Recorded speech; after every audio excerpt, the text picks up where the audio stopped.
Assalamualaikum warahmatullahi wabarakatuh. Pada kesempatan video kali ini kita akan bahas tentang tugas dari materi peluang yang kemarin.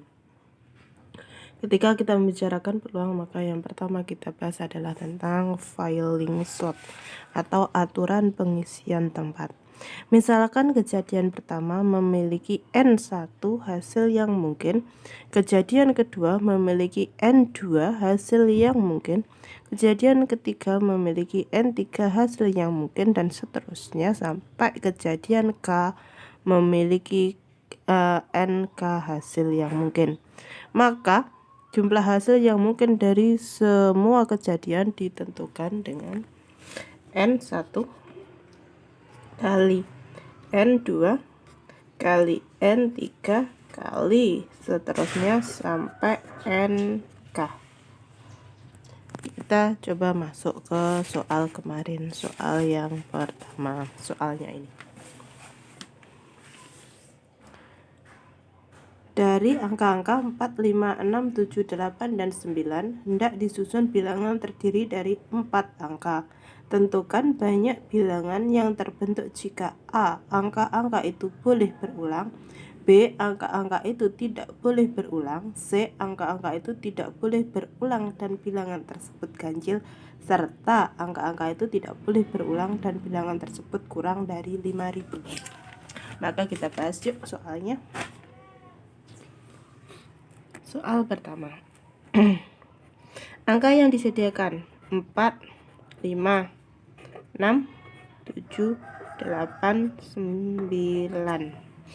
Ada berapa angka? 6. Oke, ada 6 angka. Permintaan soal adalah bentuk bilangan yang terdiri dari 4 angka. Ingat, bilangan terdiri dari 4 angka.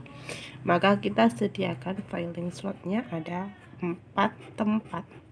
Tempat pertama, tempat kedua, tempat ketiga, dan tempat keempat.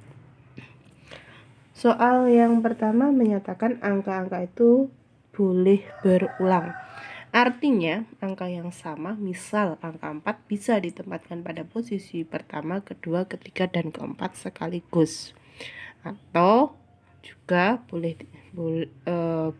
cuma misalkan di tempat pertama dan kedua angka yang sama. Karena boleh berulang, maka semua angka ini akan bisa menempati di posisi manapun. Maka di posisi pertama ada berapa angka yang bisa menempati? Ada 6 angka. Posisi kedua juga ada 6 angka, posisi ketiga juga 6 angka, posisi keempat 6 angka. 6 ini dari mana? Dari 6 angka yang disediakan. 6 kali 6 kali 6 kali 6 sama dengan 1296. Sekarang yang B. Angka-angka tidak boleh berulang. Kalau tidak boleh berulang, misalnya kita tadi pakai angka 4, berarti kalau angka 4 sudah menempati tempat pertama, angka 4 tidak bisa menempati angka kedua, ketiga, atau keempat. Hanya bisa disebutkan satu kali. Karena ini masih bilangan terdiri dari 4 angka, kita sediakan juga 4 tempat. Tempat pertama, karena ini yang pertama kita tulis, berarti ke-6 angka bisa menempatinya. Tempat kedua, karena 1 angka sudah diambil untuk tempat pertama, maka tersisa 5 angka yang bisa menempati tempat kedua. Tempat ketiga, karena sudah diambil 1 di posisi pertama, 1 di posisi kedua, maka tertinggal 4 angka. Yang sini tertinggal 3 angka, sehingga 6 kali 5 kali 4 kali 3 sama dengan 360. Yang C, karena masih bilangan 4 angka, kita sediakan dulu. Ini syaratnya unik, beda dengan yang sebelumnya, maka kita harus memperhatikan. Syaratnya adalah angka tersebut tidak boleh berulang dan bilangan tersebut ganjil. Tidak boleh berulang sama seperti yang B tadi, tapi ada syarat tambahan yaitu harus ganjil. Oke, sekarang saya tanya, suatu angka bisa dinyatakan sebagai angka ganjil atau tidak? Apa syaratnya? Syaratnya yaitu apabila angka terakhir atau angka yang paling bawah itu harus berupa angka ganjil. Kalau angka paling akhir itu berupa angka genap, maka itu disebut bilangan genap. Pada angka-angka yang disediakan yaitu 4, 5, 6, 7, 8, dan 9. Ada berapa angka yang bisa kita sebut angka ganjil? Ya, angka 3. Maka angka 3, hanya 3 angka itulah yang bisa menempati posisi terakhir, yaitu 5, 7, atau 9. Terus yang depan bagaimana? Karena satu tempat sudah dinyatakan sebagai tempat terakhir, maka yang bisa menempati tempat pertama tinggal 5. Yang menempati tempat kedua tinggal 4, yang sini tinggal 3. Sehingga 5 kali 4 kali 3 kali 3 adalah 180. Sekarang soal yang D, karena masih bilangan 4 angka, kita sediakan 4 tempat biar lebih mudah menghitungnya. Persyaratan, angka tidak boleh berulang dan bilangan tersebut kurang dari 5000. Suatu bilangan itu dinyatakan bisa kurang dari 5000 apabila angka pertama itu angkanya kurang dari 5. Kalau angka pertama itu 5 atau selebihnya, maka pasti itu angkanya lebih dari 5000. Kalau angka yang pertama kurang dari 5, maka pasti angkanya kurang dari 5000.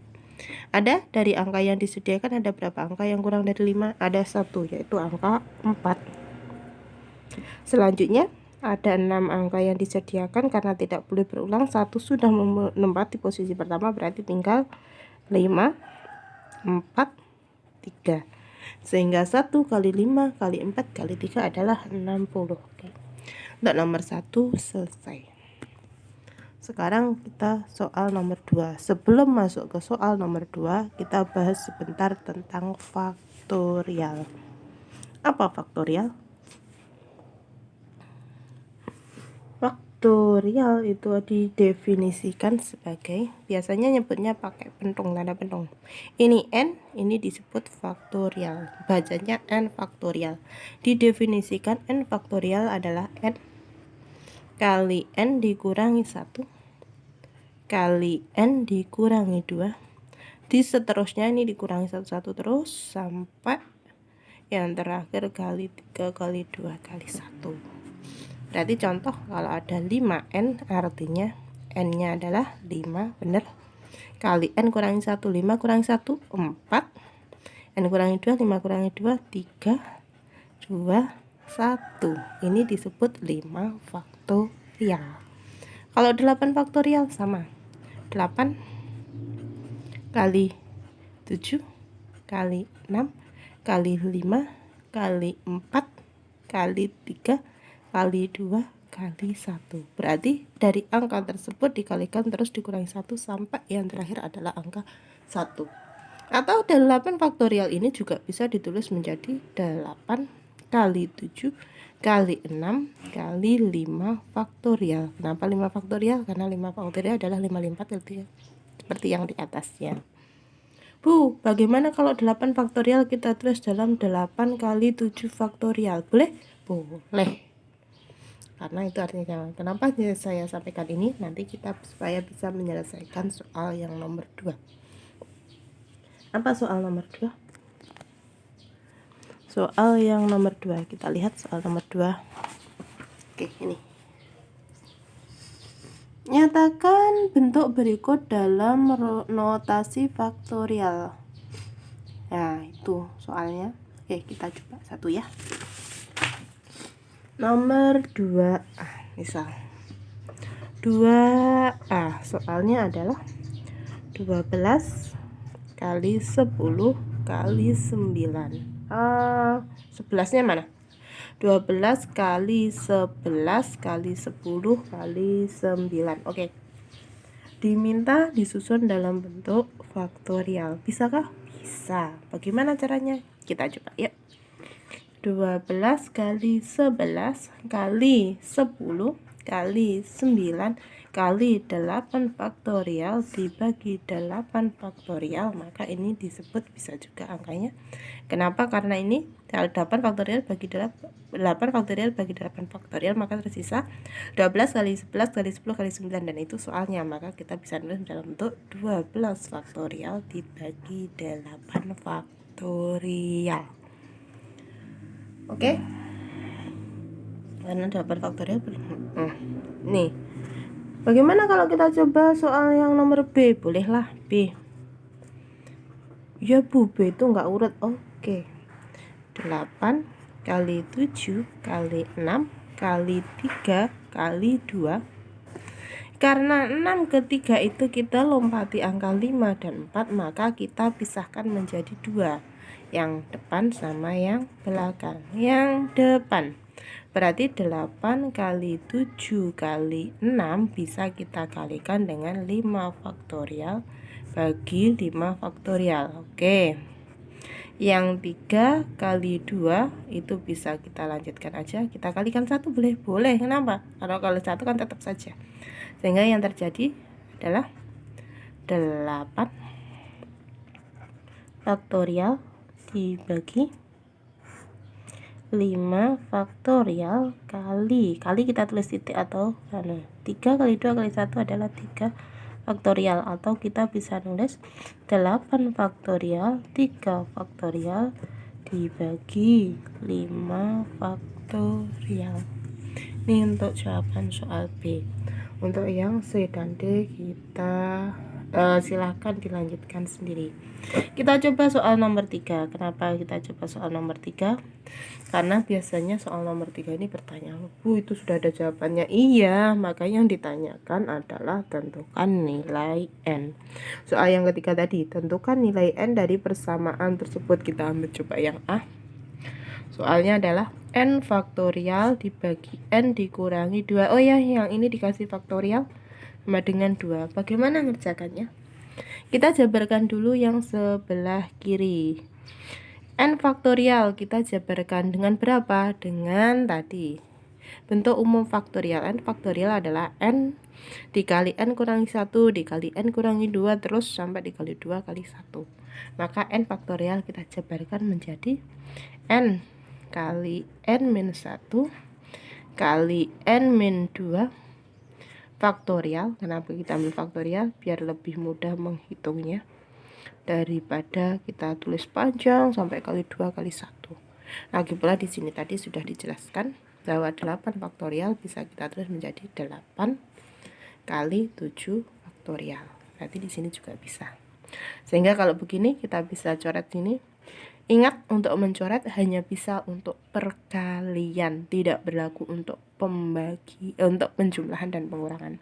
Sehingga yang tersisa N kali N min 1 sama dengan 2. Kita kalikan secara komutatif. N kali N kuadrat, N kali min 1 min N 2. Kita pindah ruas ke kiri, dari plus menjadi min. Kalau sudah begini, ini bentuk kuadrat, maka kita jabarkan menjadi N.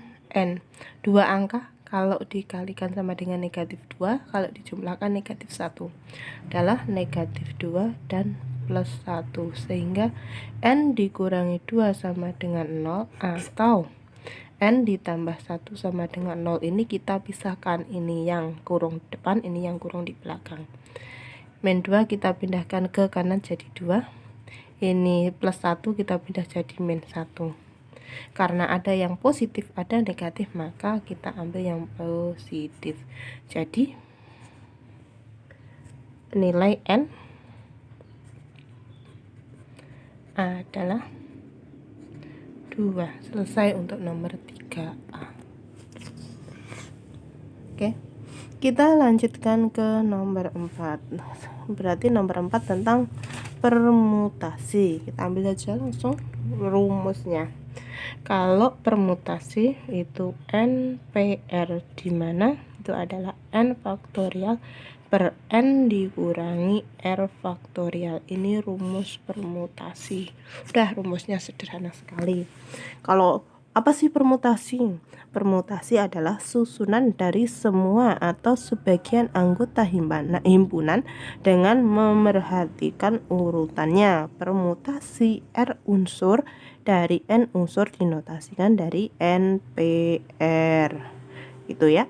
Berarti kalau permutasi kita memperhatikan susunannya. Kita coba ke soal yang nomor 4. Tadi soalnya sudah tuh, atau kita coba lagi soalnya. Oke, ini soalnya.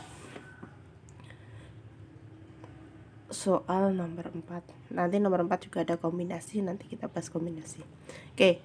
Nomor 4 ya. Kita ambil soal yang A.